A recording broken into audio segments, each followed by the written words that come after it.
मित्रों, हमारे इस यूट्यूब के चैनल पर आपका एक बार फिर से मोस्ट वेलकम है। मित्रों, आपको बताते चलें कि नोबेल पुरस्कार समिति ने वर्ष 2020 के लिए रसायन के नोबेल पुरस्कार की घोषणा कर दी है। यह घोषणा बुधवार अर्थात 7 अक्टूबर सन 2020 को जीनोम एडिटिंग तकनीक विकसित करने के लिए 2 महिला वैज्ञानिकों, जिसमें से अमेरिका की प्रोफेसर जेनिफर डाउडना और फ्रांस की प्रोफेसर इमैनुअल शारपेंची को चुना गया। मित्रों, प्रोफेसर शारपेंची व प्रोफेसर डाउडना ने जीन एडिटिंग में इस्तेमाल होने वाली तकनीक CRISPR-Cas9 की खोज की। आपको बताते चलें कि यह तकनीक एक तरह से जेनेटिक पर चलने वाली कैंची है, यानी कि इसको हम बोल सकते हैं जेनेटिक सीजर बोला भी जाता है। क्या बोला जाता है? जेनेटिक सीजर है, जिसकी मदद से वैज्ञानिक जानवरों, पौधों और सूक्ष्म जीवों के डीएनए को बहुत बारीकी व सावधानी से बदल सकते हैं। आपको बताते चलें कि इन लोगों ने एक प्रकार के जेनेटिक सीजर यानी कि जीन को काटने वाली कैंची अर्थात डीएनए को काटने वाली कैंची की खोज की है। और इस कैंची वास्तव में कैंची नहीं है, एक प्रकार की तकनीक है, चूँकि इससे हम लोग डीएनए को निकाल सकते हैं, डीएनए के बहुत बारीक हिस्से को निकाल सकते हैं, अतः इसे कैंची कहना भी गलत नहीं है। मित्रों, आपने आनुवंशिक रोग के बारे में सुना होगा।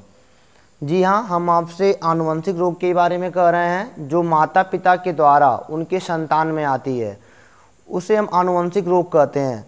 अब उस आनुवंशिक रोग को इस तकनीक से ख़त्म करने में वैज्ञानिकों को काफ़ी मदद मिलेगी, डॉक्टरों को काफ़ी मदद मिलेगी। जैसे मान लिया जाए कि किसी भी बच्चे को माता पिता के द्वारा आनुवंशिक रोग हुआ है, तो वो सब रोग जीन्स की मदद से आता है। तो अगर उसको हमको ठीक करना है तो हम डीएनए के उस पार्ट को जो खराब है, डीएनए के उस पार्ट को जो खराब है, उसको हम CRISPR-Cas9 से अलग कर सकते हैं और बच्चा उस रोग से, उस खराबी से सुरक्षित हो जाएगा। तो सोचो कितनी अच्छी तकनीक के बारे में खोज हुई है। जैसे मान लो आपकी फसल में जैसे मान लिया जाए कि गेहूं है, अगर वह हर जगह होने के लिए सही बीज नहीं है, मतलब कि आप जानते हो कि कहीं पे पानी ज़्यादा, कहीं पे खाद ज़्यादा, अगर कहीं पे भी ऐसी दिक्कतें आती हैं तो उसको हम लोग उसके डीएनए को इस तरह बना सकते हैं, क्योंकि हर चीज़ में डीएनए होता है जिसमें जीवन है, उसके डीएनए को हम इस तरह बना सकते हैं कि वो कम पानी में भी हो जाएगा, कम खाद में भी अच्छा फसल देगा वो।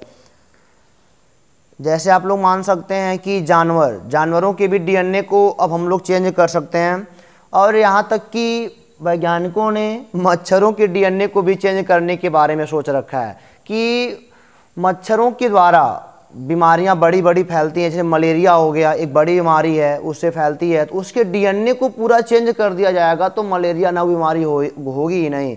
तो आप सोच सकते हो कि इतनी सुंदर तकनीक का विकास हुआ है, जिससे किसी भी बीमारी जो कि आनुवंशिक है, चाहे कितनी भी बड़ी है, उससे हम लोग अब आराम से लड़ सकते हैं।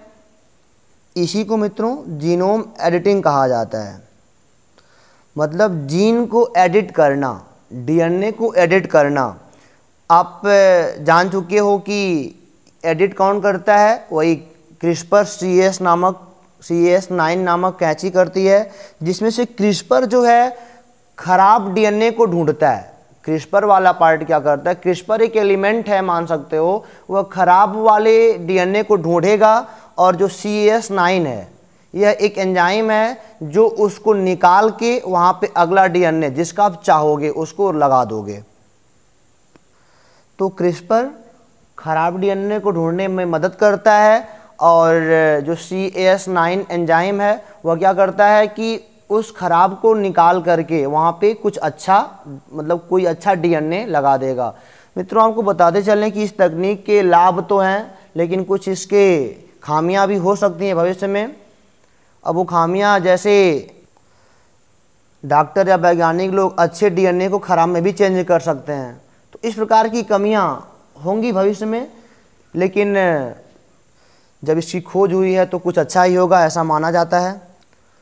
मित्रों, आपको बताते चलें कि किसी चीज़ जिसमें जीवन है उसमें तकलीफ़ या खराबी को ठीक करने के लिए ही इस तकनीक को विकसित किया गया है।